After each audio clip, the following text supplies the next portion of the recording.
Bartík uvádí Michaela Martínka, člena řádu Salesiáni Dona Bosca. Vážení přátelé, kamarádi a kamarádky, vítám vás už u tuším 9. dílu mého podcastu Svatopluk Bartík uvádí.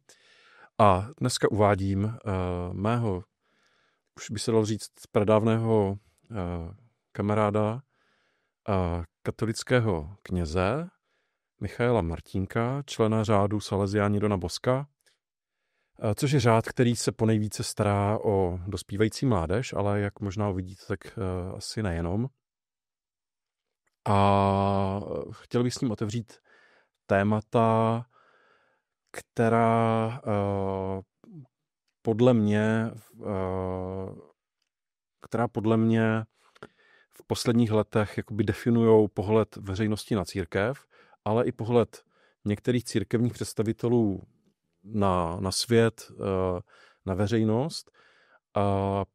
Protože mám pocit, že převládá takový jakoby jednostranný pohled. A Michal, ale nejenom Michal, ale s ním se bavívám aspoň občas, reprezentuje pro mě tu méně známou tvář katolické církve. Jo? Tak prosím tě, Michale, nejdřív bych se tě rád zeptal, aby ses nějak uvedl, jak ty bys si definoval svoji práci, svoje působení, svoje klidně řekněme asi vlastně v případě kněze klidně i poslání tady na tomhle světě ve své roli katolického, už jsem málem řekl faráře, ale ty chceš být titulován ne jako farář, ale jako kněz, který, jak bys definoval svý osobní poslání jakožto katolického kněze? Tak já teda především děkuju za pozvání do tohohle podcastu. A to poslání kněze se dá definovat asi různě, takže řeknu to, co tak jak já to zrovna teď nějak v rámci svého životního vývoje vnímám. Je tam určitě ten duchovní rozměr, čili nějak si všímat nebo podněcovat, motivovat lidi, aby v sobě probouzeli, trošku oživovali jakýsi ten spirituální základ, něco takovou tu dimenzi lidství, kterou všichni nějakým způsobem máme, taky prostě kultivovat tuhletu nějakou duchovní rovinu. Čehož součástí pak může být i nějaká konfrontace s evangeliem, s božím slovem, s křesťanstvím jako náboženstvím, ale to je další rovina vlastně. Ale zároveň já s tím mám spojenou, a to už můžu říct spíš jako salesián, takovou tu rovinu služby člověku, pomoci člověku. Prostě lidi prožívají 1000 různých problémů a já jako kněz nemůžu léčit, já nevím, jejich tělesný zdraví, nebo nejsem psychoterapeut, ale můžu je nějak podporovat v tom, aby vzdorovali nějakým bolestem, těžkostem v životě, aby líp nesli nějaký problémy, které je potkají. Tak tohle vidím jako součást toho poslání. Mě to překvapuje malinko jenom, protože možná, kdybych se zeptal nějakého jiného zástupce katolické církve, tak by mě to řekl trošičku možná slovy typu spasit co nejvíce duší, nebo teď asi víš, kam mířím, já to nechci úplně karikovat, jakože jste vodníci, který si dávají pak někde čárky nebo dušičky do hrníčků, ale překvapuje mě, jak to říkáš, i docela vlastně civilně, pečovat prostě o spirituální rozměr člověka. K tomu mě napadlo, já jsem kdysi na začátku 0. let potkal světově uznávaného antropologa profesora Milana Jelínka, který byl tady snad 40 let, 50 let možná uznávanou personou v Moravském zemském muzeu, v Antroposu. Studoval pradávné civilizace, sám navštěvoval dlouhé měsíce, někdy v součtu určitě i roky, se trvával s lidmi v kmenech uvíznutých v době kamenné. Oni ho dokonce přijali za svého a tak dál. A ač on byl ateista, tak já jsem se optal, pane profesore, jak to teda mají tyhle ty křováci různí a všechny ty pranárody, který jste zkoumal, ať už osobně nebo z odborné literatury, s nějakou náboženskou nebo podobnou složkou. On říkal, úplně všechny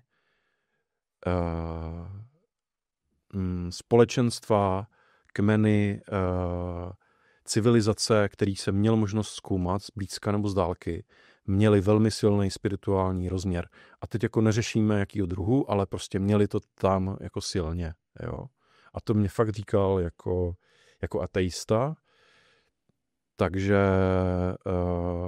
zpátky k tomu té tvý definici, kdybych se zeptal nějakého oficiálně představitele, třeba biskupa brněnského nebo pana papeže, jak já říkám s oblibou, nemám rád tady ty kudrlinky typu svatý otec a podobně, jak oni by definovali poslání katolické církve vedle té tvý definice, tvýho osobního poslání. Jsou tam ty dušičky, máme to peklo, nebe, tak my chceme, abyste věřili přes tady naše předpisy a šli do toho našeho nebe, nebo jak by to vlastně řekli tvoji nadřízení?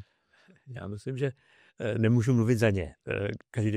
Každý by to řekl trochu jinak. Ale trochu si myslím, nebo na základě zkušenosti jsem docela i tak jako přesvědčený o tom, že většina z nich už by to teď, takhle jak to teď trošku připomínáš, by to asi nedefinovala. Neříkám, že to budou definovat stejně jako já, možná to bude někde mezi tím jaksi zháněním dušiček a mezi tím tou podporou spirituality, když zjednoduším tady tyhle dva extrémy, ale ten pohled, jako tady se snaží mě trošku jako vnutit, že ta církev to bere prostě takhle.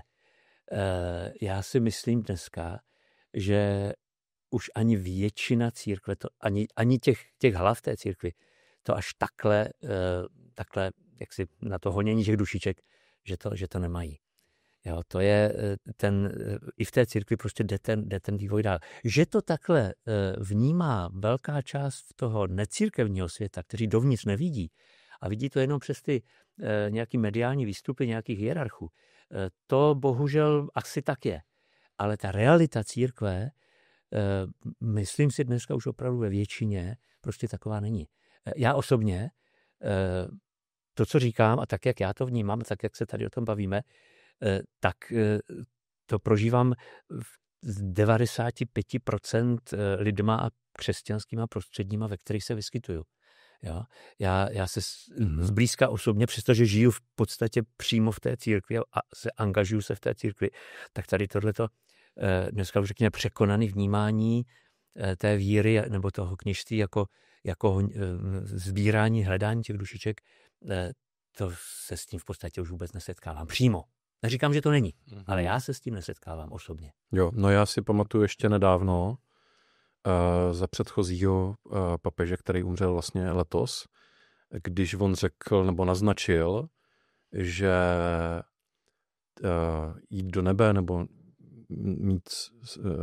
mít šanci jako na spásu svý duše nemusí být jenom přes katolickou církev, že to v katolické církvi vyvolávalo jako strašně u některých praskání žilek, a bouchalo to prostě jako po celém světě, protože oni to tam mají, někteří do dneška, ty jsou asi ty, se kterýma ty se nepotkáváš, ale pořád ano. Dostaneme se za chvíli k tomu. Ano, ti to tam mají, ale dobře, že připomněl, že to řekl papež minule. No, to znamená, že on to naznačil, mám pocit, nebo pamatuješ si, jak on to řekl přesně? Nepamatuju si tohle přesně, ale to, že on opakovaně mluvil o tom, že jako Bůh tady není jenom pro ty zbožné katolíky, že přístup k Bohu svým způsobem může mít každý člověk, i když nejde přes nějakou konkrétní církev.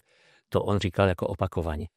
Jo, takže to si myslím, že když takhle už mluví ten nejvyšší hierarcha, tak samozřejmě, že potom stále existuje spousta těch, kteří to vidí jakýmsi takovým starým překonaným způsobem, ale už toto něco znamená, že on už to myšlení té církve někam posunul, nebo on reprezentuje ten posun té církve.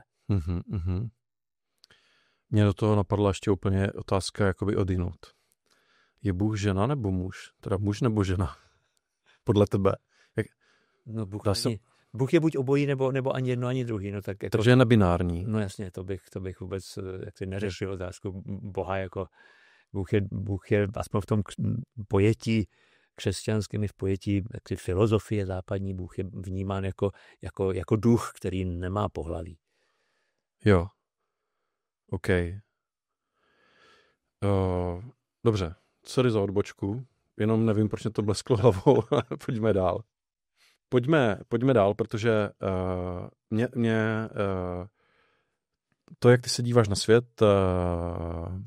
svět, na člověka, na vztah k tomu duchovnímu rozměru přijde hodně, hodně inspirativní. A do toho mi vstupují jako různí čertíci, který vidím jako typicky, už dneska nejenom přes média, ale přes sociální sítě, reprezentovaný těma nejviditelnějšíma, neříkám nutně vždycky nejhlasitějšíma, personama, který mají přece jenom v té hierarchii svý místo. Dobře, na jednu stranu jsou tady takový ten moudrý až přemoudřelý, teď mi vypadlo z Prahy, zakladatel Český katolický akademie Halík, otec Halík, v mnoha ohledech svěží, ale přesto konzervativní Marigorko Vácha, který ho před pár měsíci propírala vrchnost, ale ty nedostávají se do funkcí, jako jo. Naopak ještě, když už mají nějakou pidi funkcičku, tak je z ní sfouknou, aby jako bylo vidět, kdo je tady pánem. A ty jména jsou jako jasný, prostě Graubner a Duka, jo. Ostatně, myslím, že jako když, znám samozřejmě i celou řadu dalších biskupů, jejich jmén, ale myslím, že veřejnosti už skoro nikdo nic neříká. Maximálně jako tam, kde teda člověk ještě spadá pod jakou diecézi, tak možná zná ještě jméno svého biskupa. A tyhle ty dvě jména, který jako záměrně dáváme do kontrastu k těm předchozím dvěma jménům, k Váchovi a k Halíkovi, se chovají podle mě, jako kdyby byli prostě někde takový jako slušní republikáni Miroslava Sládka, nebo já nevím, nebo prostě takový jako motoristé, akorát neturujou ty motory moc, ale mají jako z mýho pohledu názory, který jako vůbec nechápu, jak může dospělý člověk mít na to, že jako někdo, kdo je v organizaci, která se stará o duchovní rozměr člověka a je mu nápomocná, protože to, co dělají, a já tady jsem si dal nějaký jako drobnej výčet, jo. Přeskočím, myslím si, že fázi, že jako katolíkům jde o majetky, naštěstí máme za sebou, protože proběhla odluka církve od státu, tenhle ten dojem byl silný, já jsem ho teda tak skoro nikdy nevnímal, ale velmi silně vnímám, jo. Uprchlíci. Duka se svojí pravou rukou Badelem si hodně dali záležet na tom, aby se z nich dělalo ohrožení naší civilizace. A teď ještě jako té naší civilizace, prostě kdyby my byli pány planety, prostě tady jako Středoevropani, nebo jako Běloši, nebo nevím kdo prostě. Podkuřování Dominika Duky, Tomiovi Okamurovi, explicitně jako nenávistnému, rasistickému, xenofobnímu, prostě hajzlovi všech hajzlů, promiň jako Michale, jo. Nebo poslední, co se řešilo před volbama, prostě někdo si přečetl volební program postkomunistů z kandidátky, stačilo, zaplať pámu, skončila pod 5%. A přečet si tam, že se budou řešit majetek znova nějak, že se možná omezí právo se zdávat nebo něco takového.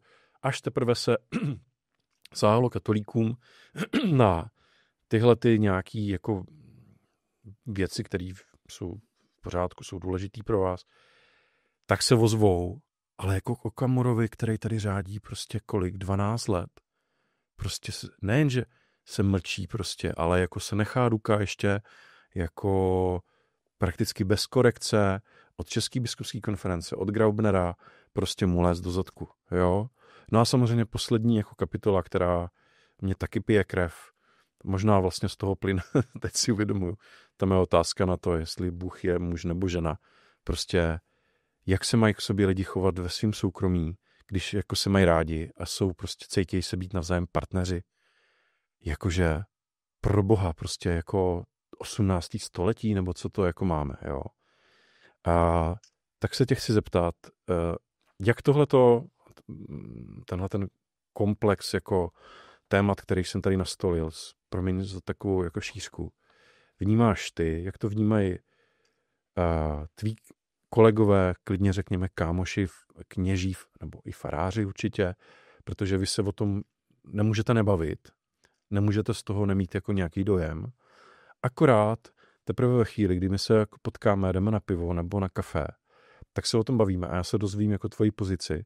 Možná se jí dozvím vlastně ve tvým případě, to ještě bych vypíchl, když si pustím tvůj podcast. Puste si podcast komentářem Michala Martinka, Michalův podcast, ale nedolehne to ke mně ve chvíli, kdy ta agenda je žhavá, kdy se řeší, protože média si žádnýho Michala Martinka, žádnýho z tvých kolegů jako nevšimnou, nevezmou vás ke stolu, do televize chodí pořád prostě jako primas český kardinál, Dominik kardinál Duka, jak on se podepisuje, a nechají ho tam prostě mluvit a z mýho pohledu jako strapňovat celou církev a tebe, možná nevím, jak to cítíš, a tvý kolegy a možná i kolegyně, řádový sestry, věřící, já nevím.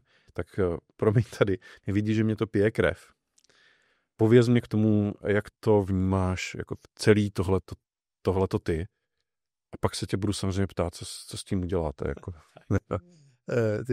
Ty z toho teď řekl strašně moc, takže na to se nedá tak jednoduše reagovat. Já to zkusím nějak, ale bude z toho asi potom nějak na to navazovat zase diskuze, třeba dotazy k těm jednotlivostem. První věc, kterou chci říct, jaksi oficiální reprezentaci katolické církve tvoří biskupská konference. To jsou ti pantátové, kteří jsou vidět tam nahoře. Nicméně je to biskupská konference jako celek. Biskupství diecézí, tedy těch sídelních biskupů, máme 8. Biskupů celkem máme nějak kolem 20. A konkrétně kardinál Dominik Duka je emeritní biskup důchodce, který nemá naprosto žádnou funkci, nic nereprezentuje. On reprezentuje pouze sám sebe v těchto posledních několika letech, co skončil jako arcibiskup pražský. To, že ho někdo zve a že on něco říká, to bohužel vypadá navenek, že ta církev, ale ve skutečnosti on skutečně církev nereprezentuje. To je prostě fakt. A pokud je o jeho názory, tak k tomu nemám co říct. Já jako nevím, proč on má názory, jaké má a proč je říká, to je mimo moje chápání, mimo můj dosah.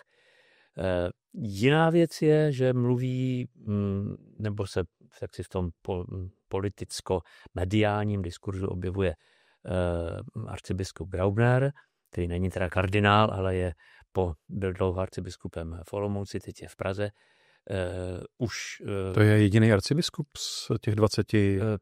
Jeho nástupce v Olomouci, Josef Nuzík, se posléze stal taky arcibiskup. Jo, takže máme 2 arcibiskupy. Máme 2 arcibiskupství, pražské a olomoucké, takže zpravidla nebo zákonitě biskup, který je v těchto 2 městech, tak automaticky dostává ten titul arcibiskup.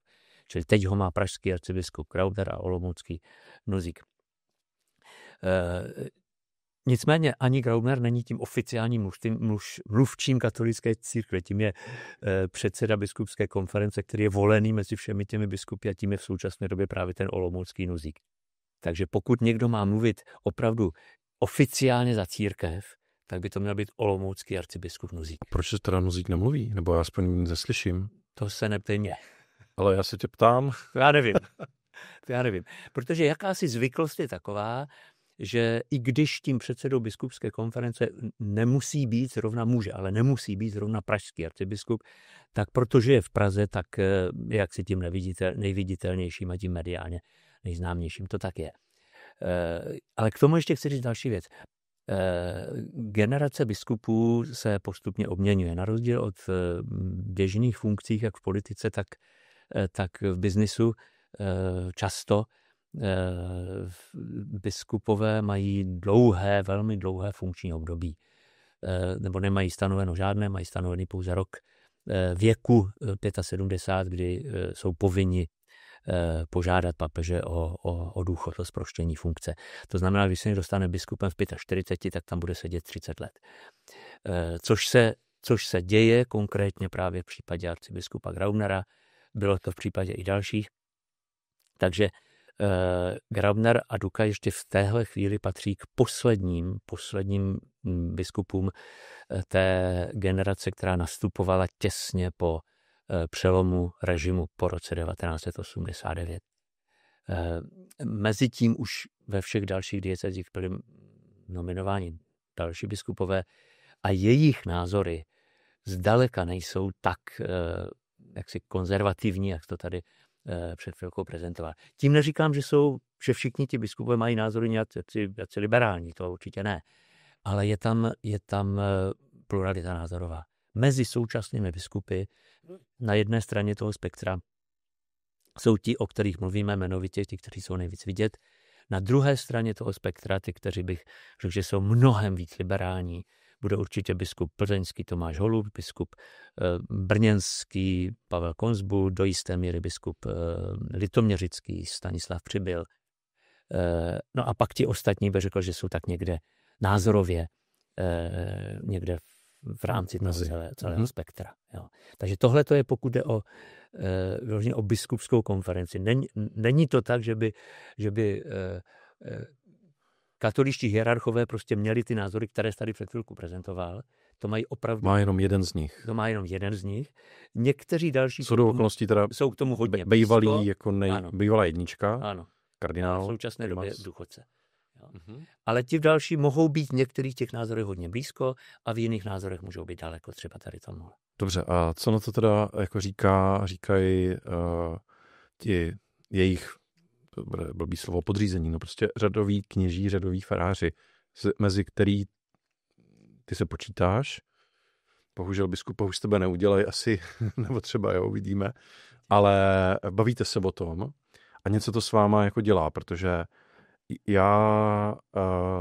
mně to přijde strašně ostudný. Mně to přijde jako v rozporu s elementárním fundamentem toho, co si myslím, že katolická církev hlásá. A když teda mám definovat, tak katolická církev hlásá bezpodmínečnou lásku k druhým lidem, i teda k Bohu, OK,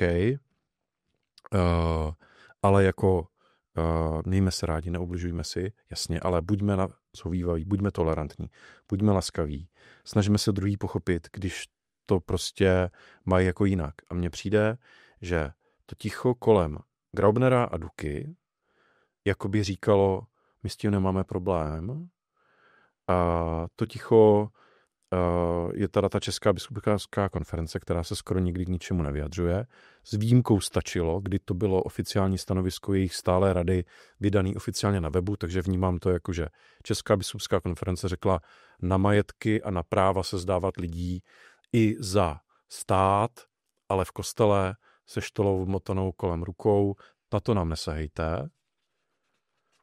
Jinými slovy, mlčím, tedy souhlasím se zbytkem, co tady říkají, jako kdo vyřkne do veřejného prostoru z našich kolegů, včetně emeritního, nebo dokonce neemeritního v době, kdy byl primasem, kardinálem, byl nespochybnitelnou jako jedničkou. A myslím si, že ten dopis, nemyslím si, to vím určitě, dopis Okamurovi, jak s ním vnímá, spolu s ním vnímá strach nebo obavy o bezpečí před těma hordama těch jako šílených uprchlíků, co nám tady klepou na dveře Evropy před 10 lety, kdy začala ta takzvaná uprchlická krize. Tak mě z toho bylo nablití. Já jsem měl tehdy, ve chvíli to začalo, s kamarádama jsme vzali auto, vzali jsme nějakou pomoc, jeli jsme prostě na hranice Maďarska, Chorvatska do Horgoše, den poté, co to tam Orbán nechal vykropit slzákem z vodních děl prostě a viděli jsme ještě důsledky jako toho. Jo. A katolík Fiala měl jako na starost jako dávat najevo prostě chodit tam kolem plotu někde fotit se u toho, jak teda fujky fuj, prostě ty uprchlíci a vrchní katolík prostě tady jako se snažil navozovat jako nebezpečí islámu, ne, že by islamismus nebyl problém, rozhodně a ne všude se zvládá integrace lidí s různýma jinýma jako vyznáníma, včetně katolíků někdy, ale nechci to zase zlehčovat, myslím, že se katolíci polepšili v posledních desetiletích hodně,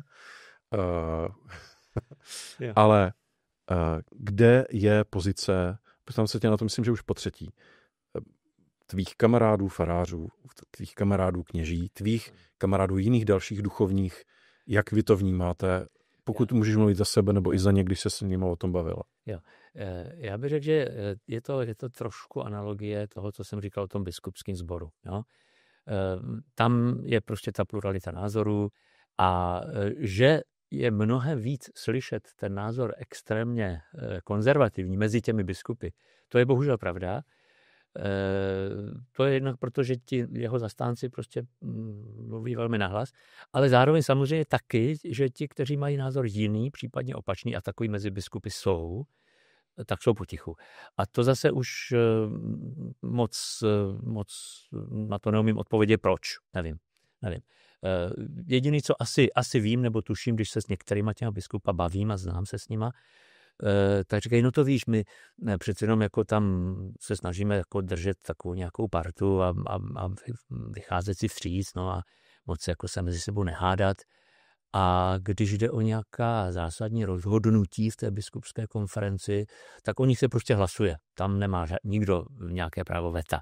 Jo, takže tam se hlasuje, čili pokud třeba chtějí vydat nějaké, jak říkal, to stanovisko k těm volbám, to odmítnutí toho volebního programu stačilo, tak to prošlo prostě hlasováním biskupů. Je za mě v pořádku, je to pochopitelný. Prostě ať vám někdo nesahá na majetek, ať vám někdo nebere práva, který mně přijdou na prostým pořádku. Úplně v klidu.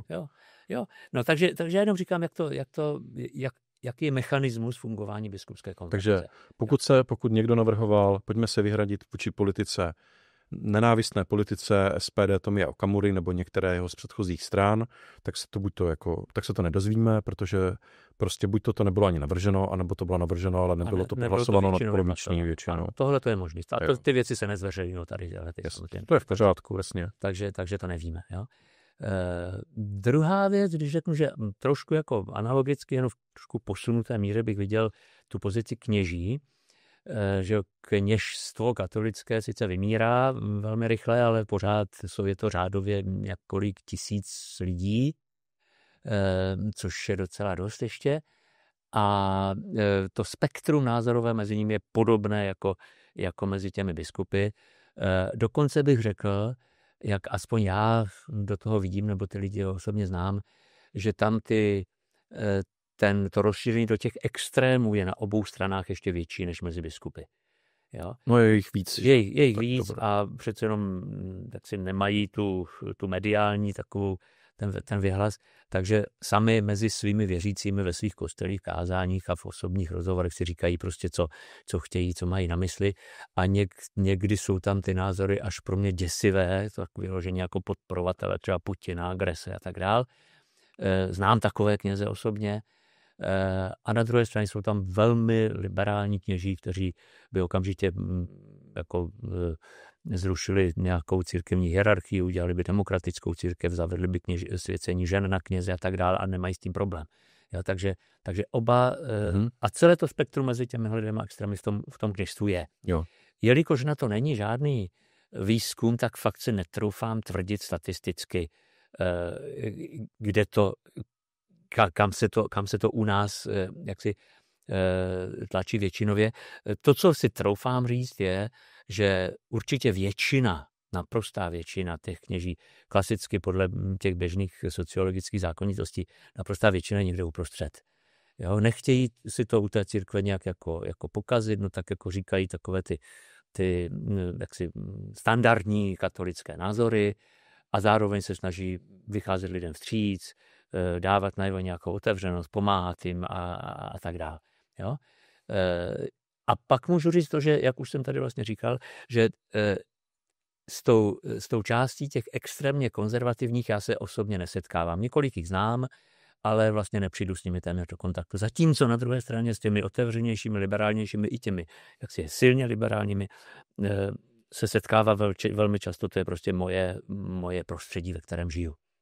Jak mezi Salesiány, když bych to měl konkretizovat trošku, je, protože jsme řád, který pracuje s mládeží, takže s tou mládeží jsme v denodenním blízkém kontaktu, čili to nám i trochu nutí k tomu, abychom jaksi viděli tu realitu života.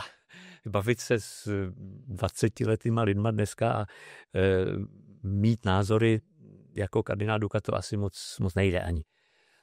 Takže tohle to nás Salesiány trošku nám to dává ten vhled. A potom já třeba byl jsem vězeňským kaplanem leta, prostředí mezi vězeňskými kaplany je taky velmi jaksi názorově mě blízké. Učím přes 20 let na Jaboku, na naší vyšší škole odborné salesiánské. Tam se setkávám se studenty, s kolegy, vyučujícími. Všechno to jsou prostředí, kde vnímám a prožívám tu církev a to křesťanství v té jaksi otevřené podobě, která se snaží naplňovat ten základ, o kterém tady mluvil, lásku k bližnímu. Mm-hmm. OK, čili když to zhrnu, tvář nebo realita v katolické církvi je plus minus kopíruje biskupy, a pokud, ale to je tvůj pohled zevnitř, já ho zvenku takhle prostě nevidím, proto se prostě na to ptám. Před vámi v církvi je teď očekávání změny.